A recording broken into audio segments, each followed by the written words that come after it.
Тийм. 4 сарын 6-ны вебинар болж байна. Тэгээд цаг гаргаж орж ирсэн бүхэндээ баярлалаа. Тэгээд өнөөдөр бүтэнсэ өдөр байгаа.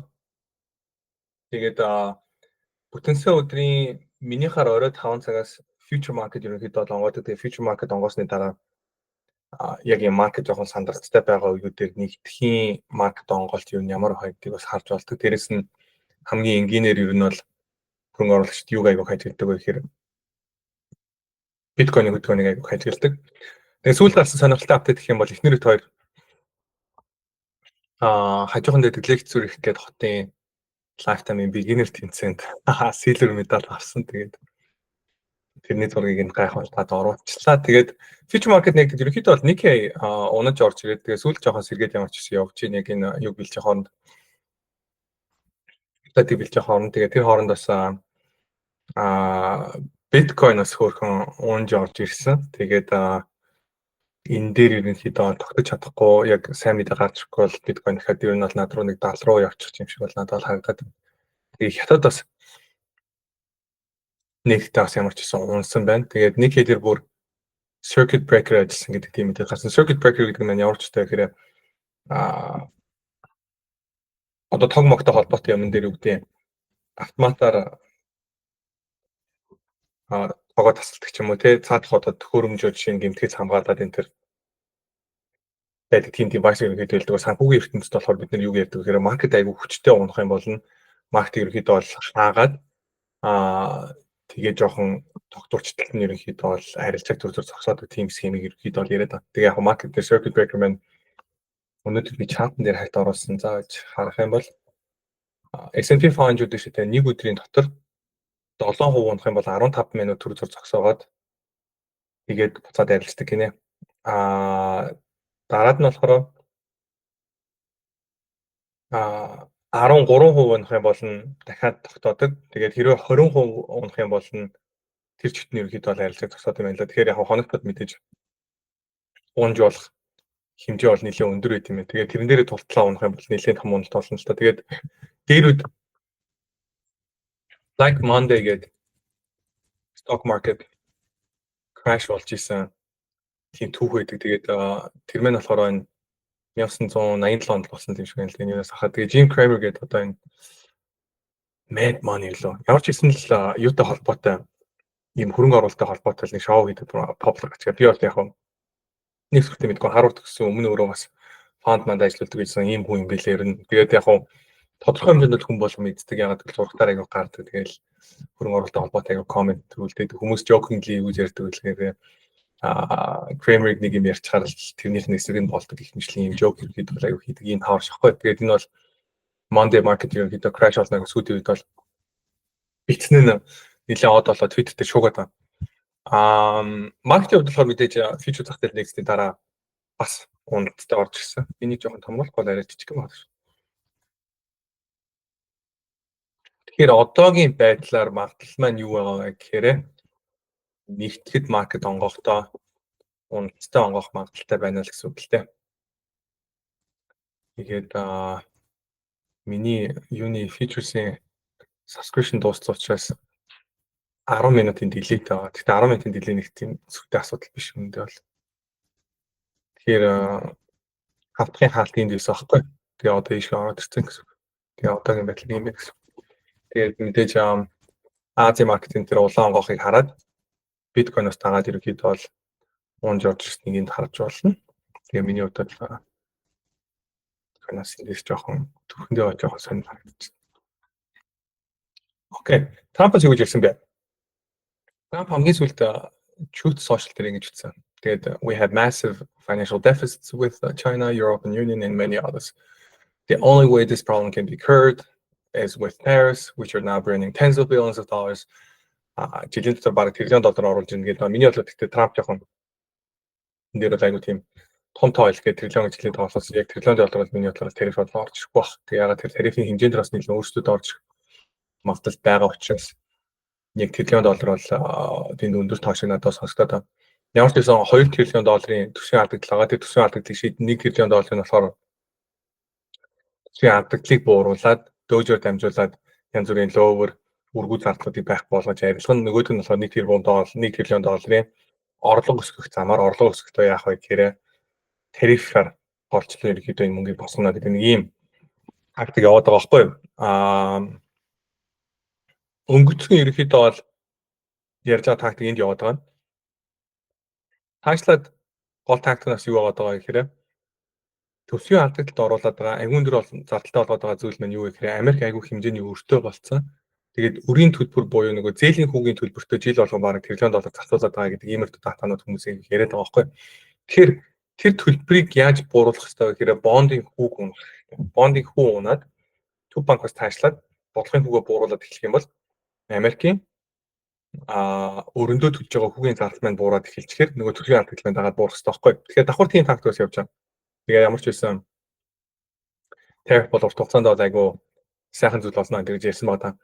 За Air Force One дотор ярилцлага явсан байна. Тэгээ Трамп юу гэж хэлсэн бэ гэхээр тарифтай холбоотой ажлууд бол мэдээж гоё болно гэсэн яг тэр дээрх твитэн дээр байгаатайгаа төстэй юмуд бол ярьсан байна. Яг Truth Social дээр гарсан учраас Truth гэж ярьдаг байхад тэр юу гэж Truth гэж ярьдаг байх. Тэгтээ ялгаа байхгүй. Өөр чухал ярьсан юм юу байсан бэ гэхээр хятадтай бид нэр дефицитээ бууруулахаас нааш хятадтай би ямар нэгэн байдлаар хилцэр хийх сонирхол байхгүй байна гэж ярьсан. Тэгээ та албаар маркетинг унасан юм уу гэсэн асуулт надад яасан тэнийг асуултаа албаар маркетинг унгаагүй гэж хариулсан. За Лотник орж ирээд ярьсан. Лотник өнөөдөр өдөр ерөнхийдөө бол ярилцлага өгсөн байсан. Тэгээд өдөр ярихдаа бол тариф дээр бол serious хандж байгаа. Тэгээд хятадтай бол бид нэр худлааны дайныг хийхгүй болохгүй. Тэгээд бид нэр хятадтай дайн хийх юм бол хятадаас юмнуудаа худалдаж авдаг. Тэгээд өөрөөсөө Америк дотооддоо жишээ ган үйлдвэрлэдэггүй байх юм бол бид нар дайн хийж чадахгүй гэдэг иймэрхүү point гарсан. Тэгэхээр энэ бол айгүй чухал асуудал байна. Хүмүүс бол маркет онцлог гэж гомдлол шатнаад байгаа болохоос биш. Яг улс орны яг аюулгүй байдал урт хугацааны стратеги талаас нь харах юм бол айгүй зөв юм яриад байгаа байхгүй. За Basent мэдээж бас орж ирж ирсэн. Тэгээд эдийн засгийн хямрал болох уу гэдгсэн чинь заавал тарифаас болоод эдийн засгийн хямрал болох вэ гэдэг. Тэгээд өнгөрсөн хавтгад гарсан unemployment-тэй холбоотой дата маань санснаас өндөр ажлын бай бий болсон ийм дата гарсан учраас хөрвлүүд эдийн засаг хүчтэй байгаа. Тийм учраас шууд эдийн засгийн хямрал болно гэж ботод бол unreasonable гэж бол ярьсан. Гэхдээ нөгөө талдаа poly market болон бусад энэ prediction market-ууд дээр эдийн засгийн хямрал болох магадлалыг бол 66% гэж үзчихсэн баха. Дээрээс нь JP Morgan Chase-с гаргасан дата нь болохоор энэ жил эдийн засгийн хямрал болох магадлал 60% байна гэсэн ийм мэдээлэл бол гаргасан. Тэгэхээр Төв банк уулын анхаарал хандуулал айгүй зүгээр. Гэтэл хавтгад өгсөн илтгэл болон ярилцлага дээр Jerome Powell-ийн хувьд бодлогын хүү бууруулах шаардлага байхгүй. Тэгээд ямар нэгэн байдлаар энэ улс төрийн шийдвэртэй холбоотойгоор бид нэр энд стандарт зүйн хөдөлгөөн хийх шаардлагагүй гэдэг иймэрхүү яриаг хийсэн. Тэгээ яг миний хувьд нэг удаан Төв банкыг бол дагаагүй сүүлийн 2 жил яг макро дагаад FOMC meeting энэ төр янз бүрийн press conference хийж байгаа үед яг Powell-ийн body language энтрийг харах юм бол Трампаас холбоотой шахалт эсвэл Трамптай холбоотой асуултууд орж ирэх юм бол айгүй дургу байдаг. Тэгээд сэтгүүлч нар ерөөхдөө Трамптай холбоотой энэ administration-тэй холбоотой асуулт асуух юм бол ийхтэй айгүй тийм ундууцаал айгүй дургуйсаа илэрхийлдэг ийм хүн байгаад байгаа байхгүй. Тэгэхээр тэр утгаараа надад бол Powell яг энэ дээрээс жоохон ус төрчөөд алдаа гаргаад байна уу гэж бодогдоод байна. Тэгэхээр маркет юу хүлээгээд байгаа гэхээр Трампын засгийн газраас эсвэл Төв банкнаас засгийн ерөнхийдөө багтаад дэмжсэн тийм бодлого хүлээгээд байгаа. Миний хувьд болохоор би юуг айгүй нааштай байсан бэ гэж үзсэн бэ гэхээр quantitative tightening-ийг 25 тэрбумаас 5 тэрбум болгож бууруулж байгааг ерөнхийдөө бол нэлээд таатай мэдэн гэж үзсэн. Зах зээл гэсэн тэгж үзчихсэн. Гэхдээ Liberation Day буюу гайдын шинэ татваруудын хэмжээг зарсан өдөр бол санснаас өндөр хэмжээний зарсан учраас зах зээл нь ерөнхийдөө паниктад очиж байгаа байхгүй. Тэр ийм мэдээлэл явсан. Дэвид Вугийн хувьд Трампын бодлого маань яг үүндээ бол хятадтай яг цадалтаа дайн зардаад байгаа юм байна гэдэг ийм шийдвэр гаргасан. Одоо юм бичсэн байлээ. Тэгээд яг өнөөдөр энэ видео орсон. Тэгээд яг миний тарифтай холбоотой хийсэн дүгнэлттэй энэ яг адилхан байгаа байхгүй.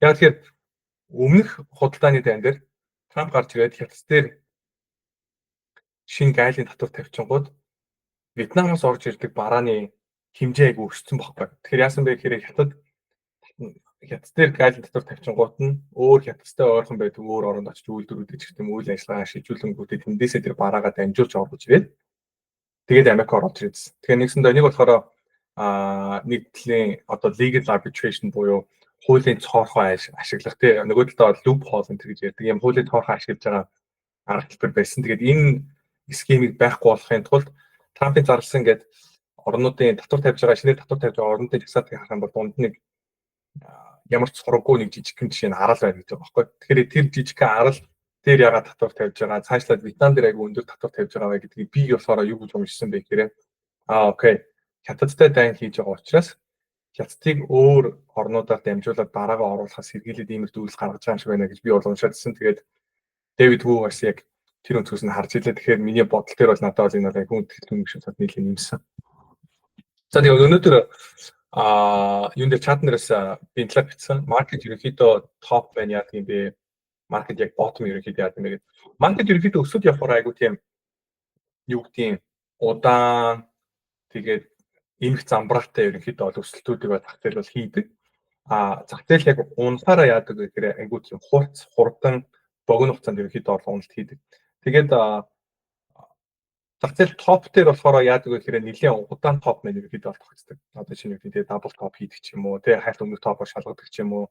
Гэх мэтлэнгээр ерөнхийдөө бол топыг барихад бол түүхтэй юм шиг хэрнээ топ мэн өөрөө удаан болдог учраас хүмүүст бол яг арилжаан дээр ерөнхийдөө бол орох бэлдэх одоо чинь боломжийг бол нэлээд олгодог.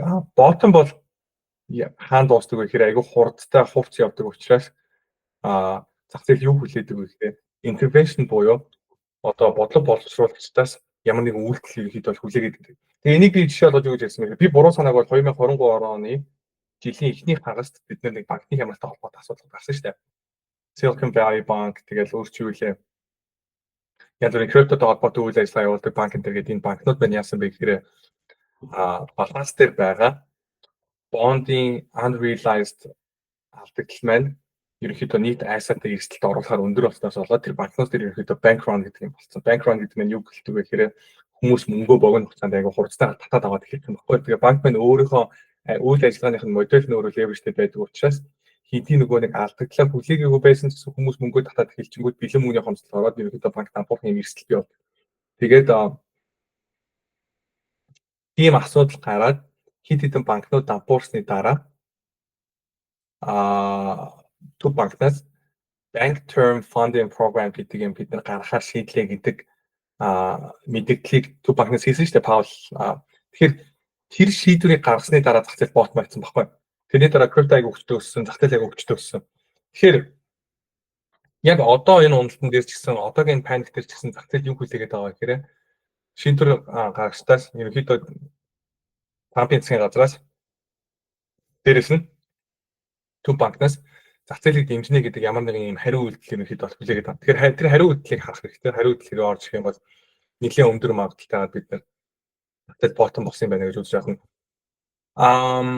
Instagram, YouTube дээр ерөнхийдөө оруулж байгаа контентын дээр хүмүүсийг саналаа өгч гэсэн чи крипто оруулахгүй байна гэсэн. Сүүлд одоо жишээ нэг хүн subscribe хийгээд вирусоо чамаа крипто ярьд юм болов гэсэн чи крипто ярихгүй дандаа put option, call option гэдэг яриад байгаа учраас cash на гэдэг ярьчихсан. Тэгээд юу гэхээр сонирхож байгаа шинээр энэ судалж байгаа асуудал хам бол мужигтай болон дээр бид нар хувьцаа ярьдаг, coin ярьдаг. Тэгээд coin сүүлүүд яагаад ярихгүй байгаа гэхээр coin дээр угаасаа тренд явахгүй байгаа учраас.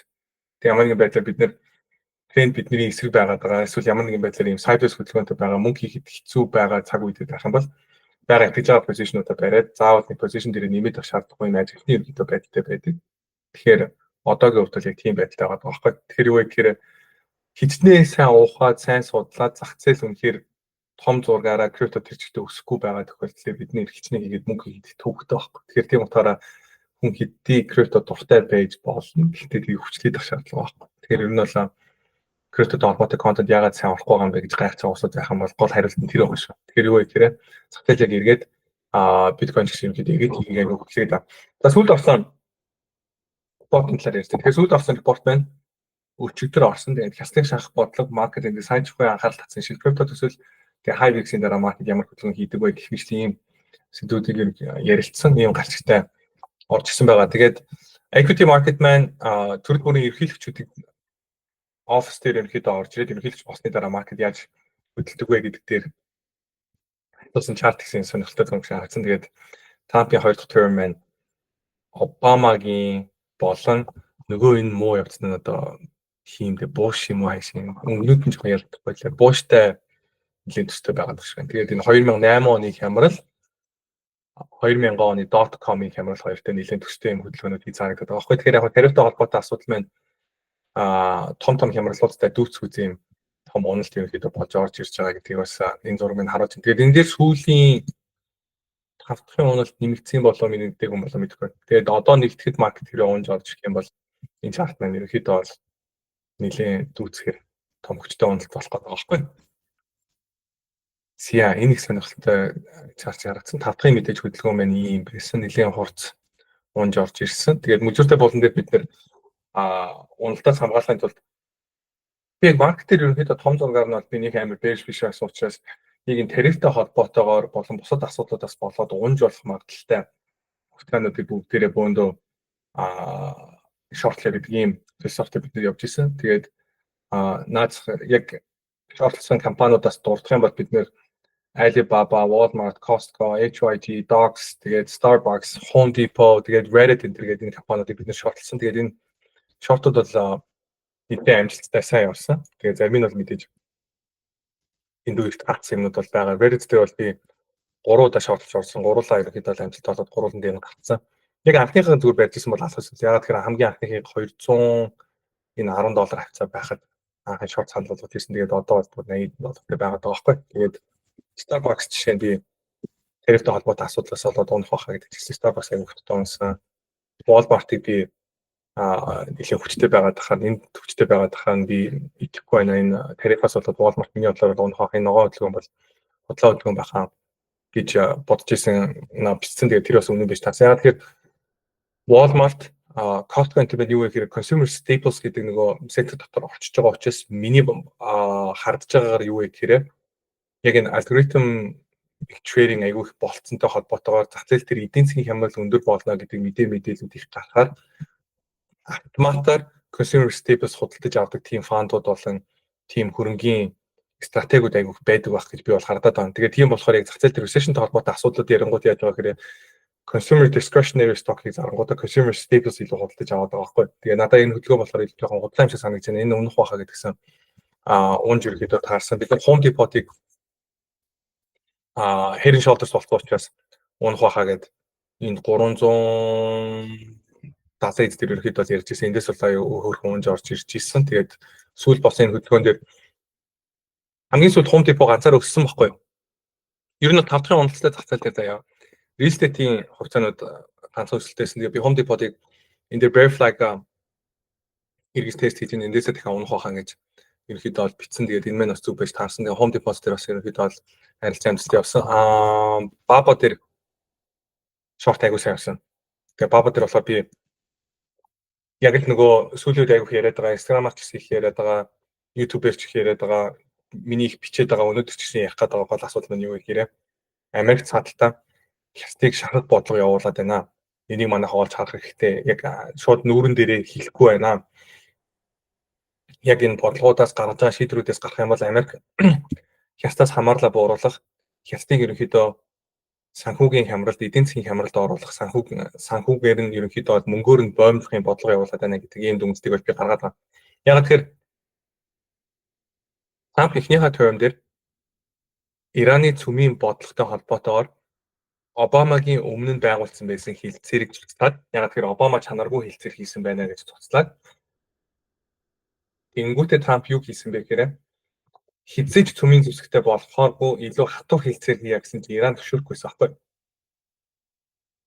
Тэгээд Иран зөвшөөрөхгүй ангууд нь яасан бэ гэхээр Иран дээр хэмжээний санкц тавиад Ираны газрын төсний борлуулалтын дээр ерөнхийдөө бол одоо айгүй хэмжээний хоригоо тавиад Ираныг ерөнхийдөө санхүүгээр айгүй дарамтлж гисэн. Тэгээд газрын тосны ханшиг бас бууруулахын тактик явуулсан. Тэгэхээр Америкийн яг одоо чинь юу гэдэг Middle East дээр байгаа орнууд Америк хэсэг занал хийдэг юм янз бүрийн бас одоо исламын шашинтай орнууд дээрээс нь одоо Оросыг бас ерөнхийдөө бол одоо Америкийн өрсөлдөгч орн гэж үзэх юм бол Орос энэ орнуудын хувьд болохоор юу вэ гэхээр их хэмжээний газрын тос боловсруулдаг орнууд учраас эдгээр орнуудыг ядуу болохын тулд санхүүгийн асуудалтай болохын тулд Тийч бол хамгийн чухал алхам юу вэ гэхээр ерөөсөө ганцхан цэцний ханшиг бууруулах байхгүй. Тэгээ энийг Трампын засгийн газар аягүй сайн ойлгодог. Трамп өөрөө энийг ойлгодог. Энэ бодлогыг аягүй сайн хэрэгжүүлж ирсэн. Одоо хятадын хувьд юу вэ гэхээр хятадын нийт өрмөө нь өөрөө GDP-гийнхаа 300%-тай тэнцсэн. Айгүй их өрөнд баригдсан, айгүй их өрөөр санхүүжүүлж өөрийнхөө зарим нэг одоо индустринуудыг айгүй их хэмжээний татаас өгч ерөнхийдөө босгосон энэ зах зээл учраас хятадын хувьд санхүүгийн нэмэлт юм дарамтууд үзүүлээд тарифтай холбоотой дарамтууд үзүүлчих юм бол хятадын хувьд эдийн засгаа өөрсдөө дотоодынхоо хүчин чадал дээр үндэслээд аврах боломж айгүй муутай. Яагаад вэ гэхээр хятадын юан маань өөрөө айгүй тийм manipulated currency, дээрээс нь reserve currency биш учраас хятад хэмжээний мөнгө хевлээд одоо айгүй хэмжээний өртөө байгаа хэмжээнд дээр айгүй хэмжээний мөнгө хевлээд энэ асуудлаа шийдъя гэх юм бол хятадын юаны ханш дахиад унах байхгүй. Тэр ийм эрсдэл байгаа. Тэр хөрөнгө оруулагчдын хувьд юу вэ гэхээр миний харж байгаа өнцөг бол юу байгаа гэхээр за хятад мөнгө хевлээд хувьцааны зах зээлээ дэмжиж гэх юм бол хөрөнгө оруулагчдын хувьд бид нэр доллараар хөрөнгө оруулалт хийж байгаа учраас юаны ханш унах юм бол бид нэр хятадын хувьцаа авчингууд нөгөө юаны валютын ханшийн эрсдлийг өөрсдөө хүлээх шаардлагатай болж байгаа байхгүй. Тэгэхээр тэр утгаараа бол одоо хөрөнгө оруулагчдын хувьд бол хятадын хөрөнгө оруулалт хийх айгүй эрсдэлтэй. Хэрвээ худлааны даймыг өргөмжлөж яваад бүр цаашлаад тарифын асуудлаасаа хитрээд магадгүй Америк хөрөнгө оруулагчид хятадын хувьцаа болон хятад компанид хөрөнгө оруулалт хийхийг хориглуул яах вэ? Цаашлаад одоо чинь юу гэдэг нь хятад хувьцаанаас ашиг хийх юм бол төлдөг татварын хэмжээг нь огцом өсгүүл жишээ нь яах вэ гэх юм уу те. Энэ үдэ бас бодлогод явуулах бас эрсдэл байх боломжтой. Одоогийн байдлаар мэдээгээр явах чинь ийм юмнууд л ярихгүй байгаа. Би яг таашаага ингээд хэтрүүлээд ургуулад бодох юм бол таашаа нэг тиймэрхүү асуудлууд байж болохоор санагдаад байгаа байхгүй. Окей, тийм байна. Alibaba-гийн арилжааг амжилттай болсон. Тэгээд үргэлжлүүлсэн ерөнхийдөө бол тавтадын тал ерөнхийдөө бол оошно зарсан. Тэгээд үндсэн талаа бариад явж байгаа. Үндсэн талаа ерөнхийдөө бол нэлээд харах бодолтой байгаа. Окей. За, хятадын хэсэг 34% татвар тавьсан. Тэгээд энэ маань ерөнхийдөө бол өмнө байгаа 20% дээр нэмэгдээд 54% татвар болох гэдэг байгаа байхгүй. Тэгээд энэ бол хятадын татвар дээр бол маш том ерөнхийдөө зөвхөн тэр нь үзүүлэгч байна гэсэн. За, Паулын сүүлийн ярьсан яриа бол нэлээд хогш байсан. Энэ талаар би ярьсан. Паул бол яг Трампын үгээр байдгүй суугацсан гагсан газар сууж бос гэсэн газар босдог тийм бацаан биш гэдгийг харуулдаг байгаа юм шиг ийм үедээ жоохон зөрүү дэвэр бол тагаад байгаа юм харагдаад байна. Тэгээд энэ маань бол зэлтэр жоохон бэрш мэдээ. Яагаад тэгэхээр ямар тохиолдолд буудаж байх гэсэн бэ гэхээр Паул Трампын засгийн газрын явуулж байгаа бодлогыг аягсан ойлгоод санхүүгийн зах зээл дээр докторгүй үүсч болох докторгүй байдлыг бид нэр ойлгож байгаа харж байгаа. Энэ дээр бид нэр дэмжлэг үзүүлэх билээ энэ гэсэн иймэр дутах санаа бүхий юмнууд ярьж ирсэн бол айгүй болж байх гэдэг байхгүй. Гэтэл манай болохоор биднэрт бол хамаагүй тарифаас болоод харин ч эсэргээрээ инфляц өсөх юм магадaltaй гэж яриад байна. Тэгээд яг өндөө бол эдгээр Паул тэгж яриад байгаа болохоос биш тарифаас болоод одоо инфляц өсөх магадлал бол бага байгаа. Ягаад гэхээр нэгт эдийн засгийн хямрал болох магадлал өсөж байна. Дээрээс нь 5 жилийн инфляцийн expectation бол яг үүндээ бууралцтай байна. Тэгэхээр энэ тарифтай холбоотой мэдээлэл гарсны дараа хүртэл 5 жилийн инфляцийн expectation буурсан. Тэгэхээр зах зээлийн хүлээлт бол урт хугацаанд инфляц буурах буюу цаашлаад бид нар дефляцтай болохын эрсдэлтэй зах зээлтэй байгаа байхгүй. Тэгээд Атлантикийн төв банкнаас гаргадаг GDP Now гэдэг энэ туулан дээр estimate-ийг үзэх юм бол GDP-ийн өсөлт маань өсөлт биш бүр агшилттай болж байгаа ийм таамагд гараад байна гэсэн. Тэгэхээр бид нэр эдийн засгийн ерөнхийдөө хямрал олноо гэж таамаглаад байна гэсэн үг байхгүй. Тэгэхээр иймэрхүү таамагд гараад байгаа нөхцөл төр Паулийн хувьд орж ирээд бид нэр инфляцтэй л анхаарал хандуулж байна. Одоо нэг хөдөлгөх шаардлага байхгүй энэ гэж ярьж байгаа мэн өөрөө. Зах зээлийг бол унах нэмэлт шалтгаан болж байгаа шийдвэр болсон байгаа даамаа. Тэгээ энэ зураг жоохон нийтдээ санагдаад энийг бас давхар оруулсан. Тэгээ Трампын хувьд мэдээ зах зээл унангууд Трамп чөлөө сошиал дээр юу гэж бичсэн бэ гэхээр this would be a perfect time for Fed Chairman Powell to cut interest rate. Бодлогын хөв бууруулахад маш тохиромжтой төгс цаг боллоо. He's always late. Дандаа л оройтж идэг. Тэгэхээр энэ удаа оройтод шаардлага байхгүй. Бодлогын хөвгөө бууруулах хэрэгтэй. Ягаад гэвэл energy prices are down, interest rates are down, inflation is down, even eggs are down 69%. Өндөрний ханш хүртэл унсаа гэдэг ярьж байгаа байхгүй. Тэгээд Трампын хувьд бол амар энэ point term-ууд яриад байгаа байхгүй. Тэгэхээр сүүлийн үед бид нар сүүлд нэг пут санал болгоод бид ихтэй ашигтай энэ төрөйг татцаалаа. Энэ дээр бид нар пут авах санал болгосон. Энэ болохоор HYG гэдэг high yield corporate bond-ийн ETF баггүй. Тэгэхээр энэ bond-ийн ETF маань хүчтэй унж байгаа маань юг харуулж байгаа гэхээр credit spread маань өөрөө widen хийгээд гэсэн. Тэгэхээр credit spread widen хийж байгаа маань өөрөө эдийн засгийн хямрал болох магадлал маань өсөж байгаа гэдгийг харуулдаг. Давхар бид нар газрын цэцний ханшийг харах юм бол газрын цэцний ханш бас буурж байгаа. Газрын цэцний ханш нэлийн хүчтэй унтсан. Тэгээд нэлээд удаан барьж исэн ерөөхдөө бол одоо чинь юу гэдэг энд нэг ойролцоогоор 67 хавцаа саппорт хийсэн байна гэж үзэх юм бол бидний энэ газрын цэцний саппорт алдсан байгаа. Тэгэхээр энэ маань өөрөө эдийн засгийн хямрал болох магадлалыг өндөр болж харуулж байгаа. Дээрээс нь инфляциас илүүтэйгээр бид нар дефляцтай байх магадлал өндөр байгааг энэ маань өөрөө харуулж байна гэсэн. Тэгэхээр хэрвээ үнэхээр инфляцийн эрсдэл үнэхээр өндөр болоод тарифаас болоод инфляц өснө гэж бодож байх юм бол юу өсөхтэйсэн бэ гэхээр 10 жилийн бондын хүүч шиг өсөхтэй гэтэл 10 жилийн бондын хүү бас уналттай байна. Тэгэхээр Паул бол яг үүндээ бол энэ датануудыг харж байгаа гэсэн байж тав дээр бол ингэж ярьж байгаа нь бол та нэлийн 400 гаруй бол төр харуулж байгаа маа манайха. За Трамп биш тэгээ TikTok дээр TikTok дээр биш. True Social дээр TikTok-ийн нэг юм видео авсан байсан. Энийг шеэрлсэн байна. Тэгээд энэ видео бин шеэрлэж та юм харж байгаа. Тэгээд энэ дээр болохоор юу гэж яриад байгаа гэхээр Трамп бол stock market-ыг 20% бол одоо албаар crash хийж байна. Тэгээд ингэж албаар crash хийж байгаа маань Tupac-ийг бол одоо бодлын хөгөө бууруулахыг одоо гот ингэж албаар ерөөд хүчээр энэ үйлдэл хийж байна гэдэг ийм утгатай TikTok-ийн нэг яриа байна. Тэгээд энэ хүү яриаг Трамп шеэрлсэн байсан. Тэгэхээр Трампын хувьд бол энтэй бас санал нэгдээд байна гэж бас ойлгож болох гэдэг. Тэгээ we need tariffs on China гэдэг сүүлд бас энэ болохоор юун дээр галаа бас юун дээр True Social дээр гарсан. Retweet гэж зооч бас.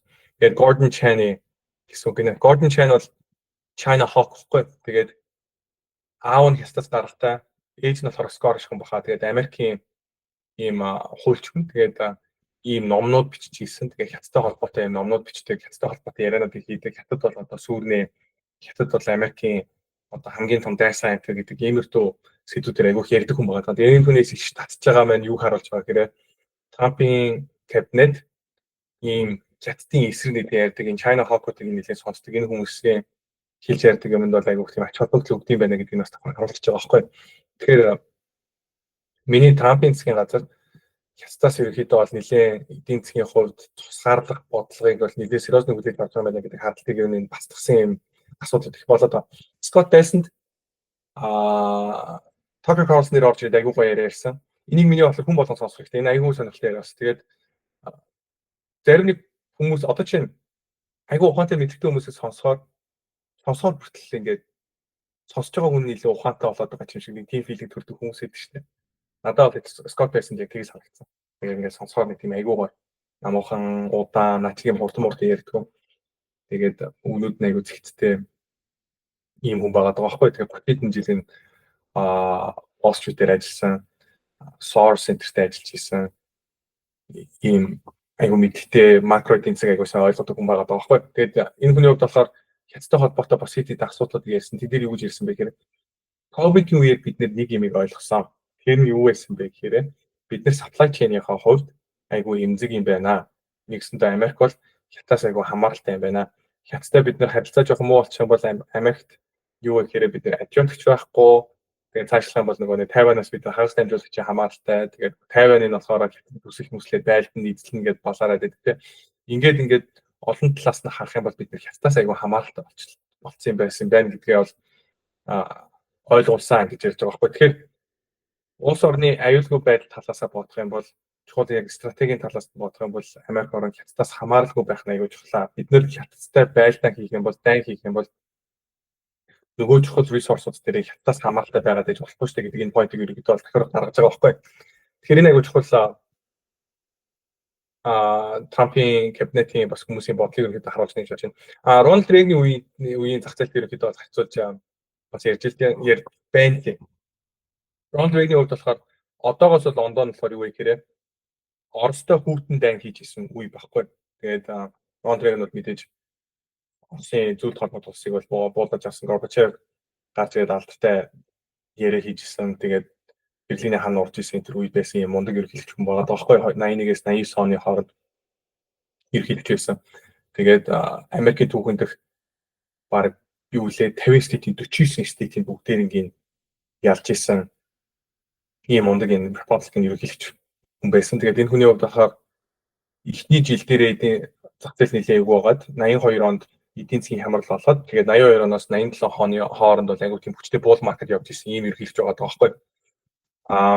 Регний нэг ялгаатай юм нь батлан хамгаалахын зардлыг айгүй өндөр болгож исэн. Ягаад гэвэл Оросын холбооны улстай тэр үед хийжсэн хүйтэн дайны үед барьж исэн бодлого нь юу байсан бэ гэхээр Рональд Рейганийг Трампаас айгүй биширдэг заяа. Тэгээд Рональд Рейганий гол философи нь юу байсан бэ гэхээр Оростой бид нар хэцэг хийгээд тахаасаа илүү тэгээд Оросыг бид нар гуйж говшаад тахаасаа илүү тэгээд зөв Оросыг ерөөсөө давтруулчаа гэдэг ийм юм яриадсан аахгүй. Тэрийг таад киног нь үзэх юм бас харна. Тэгээ манай хүний хамгийн genius юм нь юу байсан бэ гэхээр нэрчрээс ганцхан цэснээс мөнгө олох юм биш үү? Ганцхан цэсний хай шиг унах чи. Тэгээ батлан хамгаалахын дадлыг өсгөх чи. Эдгээр биднэртэй адилхан батлан хамгаалахын дадлыг дагаж өсгөөд тэгээ бид нар шиг юм өндөр ерөнхийдөө зардалтай удаан байж чадахгүй. Тэгээ тэрнээс өсгөх юм байна гэдэг нэг юм дүнэлт гарч ирсэн байгаа даахгүй. Тэгээ тэр дүнэлт нь үнэн байж таарсан. Тэгээд эргийгээд бас эндээс нь харах юм бол хэрвээ яг Рональд Рейган шиг ийм бодлогыг Трампаас хэрэгжүүлэх гээд байна уу гэж харуул одоогийн хийж байгаа үйлдэлүүд нь айгүй make sense байгаа байхгүй. Бусад хүмүүс болохоор юу гэж хараад байгаа хэвээр утгагүй юм хийж тэнийг юм хийж энэ тест толгой муутай гэдэг. Тэгээ миний хувьд яг би бол татаад гэж харах дургу.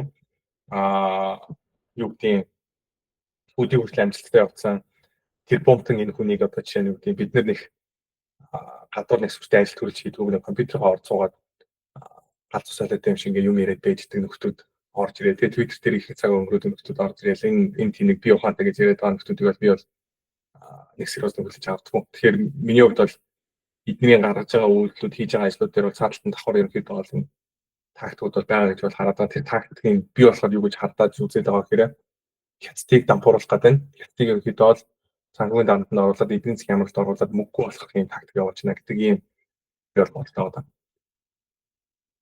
Окей.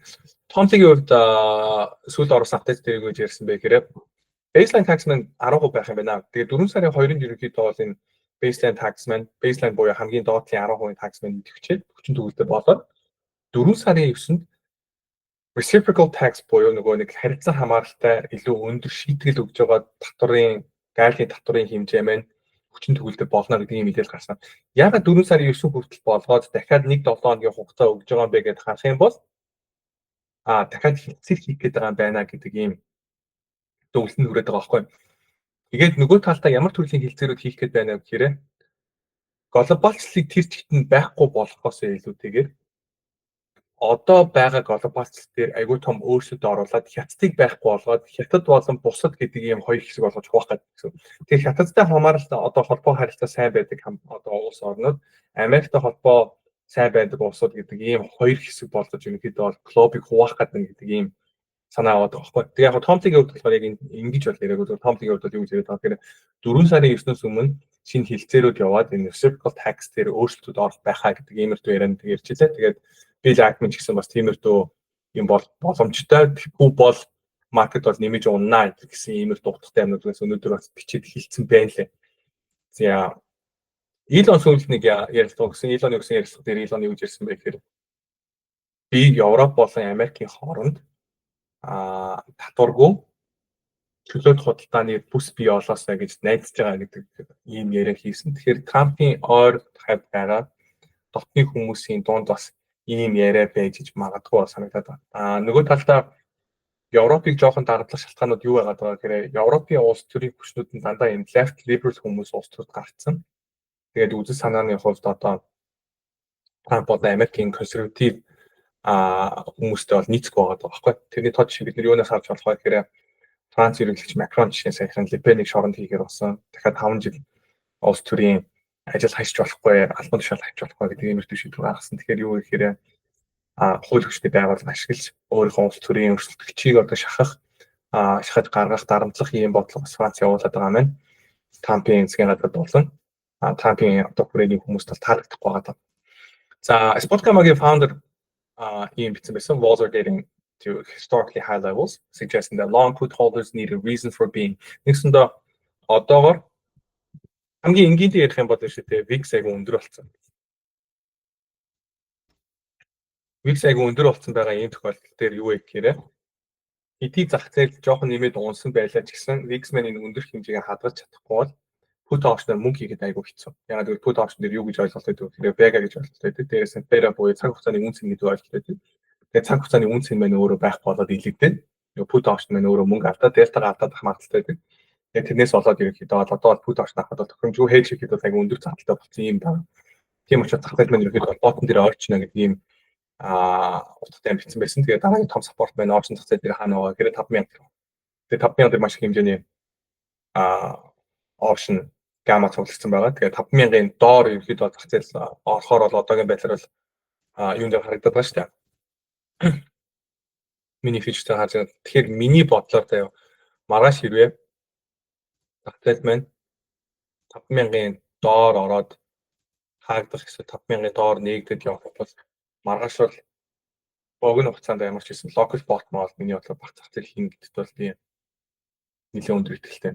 Гэхдээ алгагүй миний хувьд бол local bottom ингээд нэгтгэд хийж гэнэ гэж би хараад байна. Тэгээ ойрын хугацаанд бол local bottom ингээд нэлээд ойрхон байна гэж бол би бичижсэн. Тэгээд надад бол энэ нэгт хэрвээ ингэж уналтаа орж ирэх юм бол нэлээд ойрхон байна гэж харж байна. Яг л sentiment бас нэлээд bearish болсон. Jim Cramer гэдэг шиг хүмүүс одоо чинь юу гэдэг юм. Нэгтгийг одоо айл гэдэг Black Monday гэдэг дуудаад эхэлсэн байна гэдэг нь sentiment бол нэлээд bearish харуулж байгаа.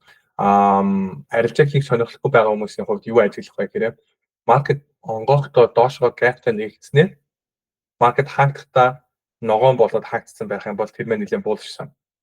Тэгэхээр тиймэрдүү хөдөлгөөнүүдийг бас ажиллах хэрэгтэй. Окей, 5000-ын доор орох юм бол нэлээд худалдаж авах тохиромжтой байх юм байна гэдэг ийм дүгнэлтийг л би хуваалцсан байгаа. Тэгээд маркет дэше тэгээд 7 хоногийн төгсгөлөөр айгүй өндөр VIX-тэй дуусах юм бол 1 жил, 2 жил, 3 жил, 4 жил, 5 жилийн дараа ямар шоу үзүүлэлттэй байдсан бэ гэдээ харсан чинь түүхэнд бол дандаа өндөр өсөлттэй. Тэгэхээр Америкийн түүхэнд бүх VIX өндөр хаагдсан тохиолдол болгон дээр 1 жил, 2 жил, 3 жил, 4 жил, 5 жилийн дараа зах зээл маань дандаа ногоон байсан юм төгтэй тийм ээ. Тэгэхээр энэ юу вэ гэхээр том зүгээрээ бид нэр эргээд харах юм бол өнөөдөр бид хувьцаа хөдөлж авах юм бол маргааш нөгөөдөртөө дараа 7 хоногт 2 7 хоногийн дараа 1 сарын дараа уналттай байж болох ч гэсэн 1 жилийн дараа бид бүгд ашигтай байх магадлал маань маш өндөр гэдэг ийм датаас гарч ирж байгаа. Тэгээ сэтгүүлийн хувьд сүүл нэг юм инээтэй бичсэн байсан. I can't see any reason to buy stocks on Monday, which is telling me I should maybe consider buying stocks on Monday. Тэгсэндээ би нэгтгэхэд ямар ч хувьцаа худалдаж авах шалтгаан би олж харж чадахгүй байгаа нь магадгүй хувьцаа худалдаж авах шалтгаан байж магадгүй. Тэгэхээр нэгсэндээ хүн бол айгүй бэж байгаа учраас энэ мань магадгүй эсэгээр худалдаж авах хэрэгтэй юм биш үү гэдэг ийм бодол төрүүлж байна гэсэн утгатай бичсэн. Тэгээд Ben Shapiro мэдпост байж магадгүй. Ben Shapiro маань Daily Wire гэдэг conservative media network-ийн хоёр фаундерын нэг байгаа. Тэгээд улс төрийн commentary хийдэг. YouTube дээр бараг айгүй олон сайт агчтай, хамгийн олон сайт агчтай юм commentary хийдэг. Jewish одоо еврей гаралтай юм хүн баггүй. Тэгээд Ben Shapiro-гийн хувьд улс төр ярьдаг хүний хувьд одоо энэ Америкийн tax increases одоо эдийн засгийн хамгаалалт бодлоо гэж ярьж байгаа нь юу вэ гэхээр хүмүүс айгүйх мэдрэмхийрээд хүн болгоно нэг юм дээр ингээд санал нэгдээд эхэлчихээрээ тэгтэл ерөнхийдөө бол тэр хүмүүсийн эсрэг байх магадлал айгүй өндөртэй болоод байна шүү дээ. Миний бодлоор бол bottom бол нэлээд ойртож байгаа байх. Гэхдээ би бол үргэлжлүүлэн юун дээр би бол bearish байхыг сонгоод байна гэхээр би бол хятад дээр үргэлжлүүлэн bearish байх нь зөв гэж би бол бодоод байна. Тэгээд сая хятадыг шортлсон байна нэг талаас айгүй зөвлөлт болсон. Юугаараа гэхээр Америкийн хувьцаанд дээр би bullish байгаас учраас Америктэй холбоотой юмнуудыг бол нэг сүртэй шортлж чадаагүй зүгээр илүүгээр нөгөө худалдааны дайнаас хохирж болох компаниуд гэдэг нөгөө Walmart, Starbucks одоо юу гэдэг нь Home Depot энтергээд юмуд бид шортлсон болохоос шиг SPY, QQQ энтертэй бол би бол нэг тийм амар bearish байгааг баггүй. Гэхдээ хятад маань болохоор шорт дээр зөв болсон. Тэгээд цаашдаа ч гэсэн барихад бол оруулсан мөнгөө ерөөхдөө авчаад цаашдаа өргөжлүүлээд авах хугацаанд жоохон нөхцөл байдал өөр болох сайн гарч иртэл барихад бол гой шорт байж магадгүй гэж би бодоод байгаа. Сүүлчийн санд болсон шортуудын нэг нь юу гэсэн бэ гэхээр бид нэр PDD-г санд болсон. Тийм үгээд Amazon-ы одоо өрсөлдөгч юм худалдааны юм consumer app гаргадаг байхгүй бид нар ийм appтай компани. Тэгээд эдний хувьд бол энэ бол надад бол нэлээд худлааны дайнаас бол тохирох компани үнийг л гэж бол надад бол харагдаад байна. Яг тэгэхээр за Baba, Baidu гэдэг компани хувьд харах юм бол окей мэдээж олон улсын худалдаа хийдэг. Гэхдээ нөгөө талдаа хэмжээ оюухад холбоотой юм хийж байгаа, cloud computing-тэй холбоотой юм хийж байгаа, дата центртэй холбоотой ажлууд хийж байгаа гэдээ бодох юм бол тэр ажлууд нь амжилттай явах юм бол магадгүй ингээд энэ компаниуд аягүй амжилттай байж болох байхгүй. PDD-ийн хувьд болохоор яг цэвэр нөгөө худалдаан дээр үндэссэн компани учраас энэ худалдааны дайман энэ компанид хамгийн хүчтэй нөлөөлөх болов гэж би бодоод байгаа. Тэгэхээр exposure талаас харах юм бол энэ бол надад бол энэ Alibaba шортлохоос ч илүү энэ PDD бараг шортлоход илүү тохиромжтой байх юм шиг санагдаад байна. Окей. Reciprocal татвар дэше тэ нөлөөлөхгүй exception хийдэг индустринууд гэсэн steel, aluminum, тэгээд auto parts, тэгээд copper, pharmaceuticals, semiconductors, тэгээд lumber гэдэг нь болохоор одоо мод энтер яриад байгаа байхгүй. Тэгээд иймэрхүү индустринууд байна гэсэн. Тэгэхээр semiconductor олохгүй байгаа. Тэгээд TSM Америкт аягүй хөрөг оруулалт хийнэ гэдэг нь ярьсан. TSM дээр бид нэр юу нэг reciprocal tax-наас болоод унах байх гэдэг production авахыг санд болсон арилж байгаа зүг явсан. Гэхдээ би бол баг маргааш энэ арилжааг хаах бодолтой байгаа. Тэгээд энэ талаараа бичсэн. Тэгээд TSM-с бас сайн мэдээнүүд бас гараад байгаа. Хүчин чадлаа нэмж байгаа. Тэгээд Nvidia-гийн график картны ерөнхийдөө эргэлтчсэн өндөр байгаа гэсэн иймэрхүү мэдээлэлүүд бол гараад байгаа. Тэгэхээр захтай нэлээд доктортой явах юм бол AI-тай холбоотой чухал хугацаанууд миний бодлоор хамгийн хүчтэй өсөх байх. Ягаад гэвэл сайн хамгийн их шийдэх учраас DeepSeek-тэй холбоотой мэдээллүүдээс болоод аягүй унсан, өргөжлүүлээд энэ тарифтай холбоотой мэдээлэлээс болоод унсан. Тэгэхээр хамгийн их шийдэх хугацаанууд хамгийн их тагнагдах байх гэж би бодож байна. Amazon-ы Starlink-тэй SpaceX-ийн Starlink баггүй. SpaceX-ийн Starlink-тэй Amazon-ы Kuiper гэдэг энэ төсөл ерөнхийдөө өрсөлдөнө гэдэг иймэрхүү мэдээлэлд гарсан. Гэхдээ одоогийн байдлаар нэг сайрлаад байгаагүй. Starlink маань үйл ажиллагаатай 7100 шиг сайрлаадтай. Тэгээд network дотор нь одоо available болсон орнууд дотор Монгол хүртэл орж байгаа байхгүй. Тэгэхээр энэ айгуу тийм амжилттай явж байгаа юм компани байгаа. Тэгээд Apple-ийн хувьд заяа iPhone хийдэг Apple-ийн хувьд болохоор Global Star гэдэг компани дотор 1.5 тэрбум долларын хөрөнгө оруулалт хийж явуулсан. Тэгээд энэ компани бол миний бодлоор Starlink-тэй өрсөлдөх нийлэн түүхтэй хэцүү. Яг Starlink бол бусдаас их давуу ерөөдөө байгаа учраас. Тэгээд Starlink сүүл болохоор T-Mobile-тай хамтраад тэгээд T-Mobile хэрэглэдэг iPhone-уудын хувьд Starlink-ийг ашиглаад text message бичих болно гэдэг иймэрхүү мэдээлэл гарсан. Тэгээд миний бодлоор Apple Global Star хэрэглээ болоод Starlink хэрвээ хэрэглээд явах юм бол Starlink дээр бол энэ аягүй сайн мэдээлэл олсон. Тэгээд энэ маань T-Mobile дээр бас нэлээд пост мэдээлэл олсон. Тэгээд тийм учраас T-Mobile-ийн хугацаа бас бодлоод яг тохиромжтой хугацаа гэж магадгүй гэж бодсон. Дээрээс нь одоо зах зээл дээр байгаа cyclical хугацааны дундаас хамгийн боломжийн одоо defensive хугацаанд байж магадгүй байхгүй. Ягаад гэвэл эдийн засаг хямраад хүмүүсийн амьдрал хэцүү болох юм бол хүмүүсийн стил төлөх юмнууд донд юу байгаа вэ гэхээр хүмүүс л мэдээж гар утас хэрэглэн гарсны хатагт би бол өргөжлүүлэн төлнө. Ямар ч асуудалтай байсан байлаа гэсэн. Хүмүүс бол одоо чиний үгтэй тий. Шинээр хувц худалдаж авах болж болно. Шинээр гоё юмнууд авах болж болно. Гадар хоол идэх болж болно. Гэхдээ усныхаа төлбөрийг бол хүмүүс төлөх тий. Тэгэхээр тэр утгаараа тийм бол байлаа хувцас хүчтэй байж болно. Интелтэй бид нар өргөжлүүлэн болж байгаа. Ямар ч гэсэн энэ жил бол бидний асуудал шийдэх болов гэж бодож байгаа. Шинэ CEO-тэй болсон шинэ гоё мэдээлэл болсон байхгүй гэж бодож байгаа. Crypto дээр Logan Jastrzemski гэдэг энэ Jastrzemski-г ер нь юмнууд бичих нь би яг сайн анхаарал хандуулахыг аяг хүсдэг. Тэгээд Jastrzemski Aptos дээр буулж байна гэдгээ илэрхийлж нийлээ олон юмуд бичсэн байсан. Тэрийг харуулсан Aptos-ын чартыг бас ширсэн байгаа. Тэгээ Solana өргөжлүүлэн зах зээл дээр байгаа хамгийн инновацлог крипто төсөл байгаа учраас Solana дээр өргөжлүүлэн буулж байгаа. Тэгээд тариф хамгийн бага нөлөөлөх 10% гэдэг дээр энэ жагсаалтыг оруулсан байсан. Тэгээд энэ дээр байгаа жагсаалтнуудаас надад Meta, TSM гэдэг компаниуд бас нэлээд таалагдсан. Надад эндээс Meta бас аягүй таалагдж байгаа. Одоо яг уналт нэрийн юу авах юм бэ гэж бодож байгаа хүмүүс байх юм бол яг үндэ бол уналт яг дуусны дараа юу ч авсан гэсэн.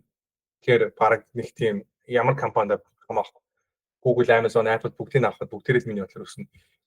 Meta энэ дундаа нэлээд сонирхолтой байх санагдаж байгаа. Яг л хятадтай хийж байгаа худалдааны дайнаас болоод хамгийн бага хохирох компани юу нь бол явж байж Meta юм шиг надад санагдаж байна. Окей. GME дээр бид нэр арилжааны санал оруулсан. Тэгээд GME болохоор биткойны бас нийлэн ханшмын хамаарна гэж бодож байгаа. Яг сүүлд гарсан 1.3 тэрбум 1.5 тэрбум доллар биткойн худалдаж авах гэдэг байгаа. Танч биткойн өсөж чадахгүй 200 moving average хаан дээр гарч чадахгүй өнөөдөр ингээд татвар царайлж байгаа нь ер нь бол муу мэдээ байна. Тэгээд volume profile талаас харах юм бол 70,000 хүртэл хүчтэй саппорт харагдахгүй байгаа байхгүй. Тэгэхээр эндээс энэ 80,000 дээрээ энд тогтож чадаагүй учраас эндээс доошоо дал руу унах магадлал нэлээд өндөр байна гэж надад харагдаад байна. За энэ дээр юм байна. Үргэлжлүүлэлт natural price дээр буулгах байгаа. Яагаад вэ те? Газрын тосны хань шунахаар биш те. Байгалийн хий дээр айгу буулгах шүү гэхээр газрын цэцгийг олборлох гээд tracking хийхээр дайвар бүтээгдэхүүнд нь байгалийн хий гарч ирээд байдаг байхгүй. Тэгээ угаасаа газрын цэцгийг авах угсан болохоор байгалийн хий гараад ирчихгүй нөгөө байгалийн хийгээ баг үнгүй шахуу зарсан ч хамаагүй болсон байдаг байхгүй. Тэгэнгүүт газрын цэцний хань шунчингууд тэгэж дайвар бүтээгдэхүүн болж гарч ирж байгаа байгалийнхийн хэмжээ буураад тэгээ Америкт буцаад үйлдвэрлэж шилжиж орж ирэнгүүт байгалийн хий айгу буудаж харагдах гэдэг. Тэгэхээр night gas-ийн хань шиг харах юм бол night gas бол ерөнхийдөө айгу хүчтэй байна. Одоо чинь энэ юуны хань шууд амар бээр харагдаад байгаа шүү дээ. Ойлны газрын цэцний чарт бол хогийн байгаа шүү дээ. Хажууд нь байгалийн хийний хань бол бүр тасархаа гой харагдаад байна. Айгу эрүүл харагдаж байгаа шүү дээ. Тэр энэ мэн гэсэн тэрнтэй айгу холбоотой. Дээрээс нь та санаж байгаа Солонгос орж ирээд Америкт бид нэмэлт хөрөнгө оруулалт хийнэ. Hyundai компани Америкт машин хийн, ган үйлдвэрлэн, дээрээс нь 3 тэрбум долларын байгалийн хий худалдаж авна гэдэг хэлцээрсэн байгаа шүү дээ. Тэгэхээр Америк Трампын засгийн газар бусад орнуудыг хэлцээр хийхдээ юу хийгээд байна гэхээр та нар Америкт юм үйлдвэр дээрээс манайхаас байгалийн хий аав гэж хэлээд байна гэсэн үг байна. Тэгэхээр яг энэ тренд миний бодлоор үргэлжлэнэ. Та нар Америкт хөрөнгө оруулалт хий, байгалийн хий худалдаж ав. Цаашлаад биш үү? Би бол юу гэж бодод байна гэхээр урт хугацааны бондын хүүг унахын тулд бид нэр ажил хийж байгаа учраас Вьетнамын шиг орнууд одоо чинь үнэхээр хилцээр хийх гэдэг юм бол Америкийн засгийн газрын бонд та нарыг хэмжээгээр худалдаж авах гэж бараг хэлж магадгүй байхгүй. Тэгээ миний хувьд дараагийн нэг юм таамаг байгаад байгаа. Тэгээд ямар ч хэсэн үнэн байх нь удлаах нь ямар ч хэсэн харъя. Тэгээд Трампын засгийн газар бол тэгж явах. Маркетээр бол анхаарах хэрэгтэй зүйл маань юу вэ гэхээр миний бодлоор 5,000 дээр айгуу том спорт байх баг. Тэгээд зах зээл 5,000-ын доор орж ирээд нэгтгэд ерөнхийдөө явах юм бол зөрөгтэй худалдаж авахд нэлээд тохиромжтой газар болох болоо гэж бодож байна. Тэгээд болио гэхэд 5,300 юм уу 5,400 хүртэл өсөөд хамгийн сүүлд үсгэсэн gap чинь энд байгаа даа 5,400 дээр. Тэгэхээр энэ gap-ыг хаатал өснө гэдэг юм бол 5,400 хүртэл өсчөөд тэгээ уналтаа өргөжлөх боломжтой. Төв банк болон Америкийн засгийн газраас нааштай мэдээ гарахгүй бол нааштай мэдээ гарчих юм бол маргааш тэр чигтээ ботом байх бас магадaltaй. Тэгээд ямар ч гэсэн юм байна. Тэгээд та бүхэн манайхан дээр хэрэгтэй мэдээд байсан гэж найдаж чинь. Тэгээд өнөөдөр цаг гаргаж орсон та нартай баярлалаа. Тэгээд мөлөвтэй болон дээр бид нэр ямар ч гэсэн уналттай холбоотой, тарифтай холбоотой зах зээлийг айгүй амжилттай навигейт хийсэн гэж бодож байна. Тэгээд зах зээл ийм амар уналттай байхад миний криптогийн багцлах ганцаараа уналттай байгаа. Бусдаар бол хугацаан дээр болохоор би алдагдал байгаа. Тэгээд яагаад гэхээр нэг амжилттай бид нар уналтуудаас хамгаалаад төрөл бүрийн бүртгүүд энэ аваад ингээд явж ирсэн. Тэгээд хэж хийгээд явж ирсэнтэй холбоотой. Тэгэхээр би хежийг бол хийхдээ нэг мөнгө олоод газрын талаа баяжих гадахаас илүүтэйгээр зөв уналтаас ерөнхийдөө өөрийгөө хамгаалах хэрэгтэй байна гэдэг иймэрхүү бодол ерөнхийдөө философитойгоор л хийдэг. Тэгээд энэ удаагийн уналтаар бол ямар ч байсан зах зээл уналттай байхад алдагдaltaгүй байгаа нь өөрөө амжилттай болоо гэж би бол хувьдаа хараад байна. Тэгээд зах зээл ямар ч байсан ботом хийгээд өсөх юм бол аягүй хүчтэй өснө. Тэгээд энэ уналтыг бол бид боломж гэж харах хэрэгтэй. Тэгээд чат дээр би хийдэд удаа бичсэн. Тэгээ манайхан үргэлжлүүлэн өөдрөгөө яцгаая. Тэгээд энэ бүх юмний төгсгөл биш. Ковидтай харьцуулах юм бол 2008 оны санхүүгийн хямралтай харьцуулах юм бол тарифтай холбоотой мэдээлэл миний бодлоор жижигхэн мэдээ. Ямар ч гэсэн үргэлжлүүлэн хэлээд татдаг ажиглаа. Тэгээд дараагийн дугаараар уулзъя. Thank you guys.